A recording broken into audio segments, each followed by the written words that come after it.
According to the National Electrical Code, it is not permissible to connect a subpanel directly to the main lugs of an existing electrical panel.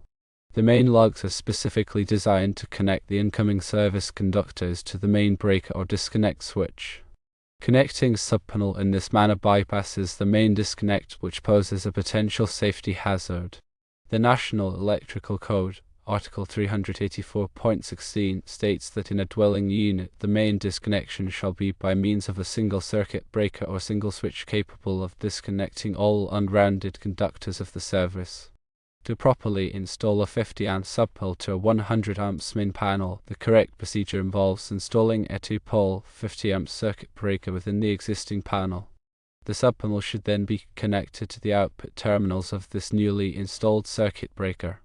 Several additional considerations are necessary.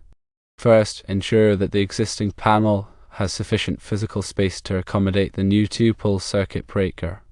Second, it is essential to perform a load calculation for the subpanel to verify that the total anticipated load does not exceed the 50 amps capacity of the circuit breaker protecting it.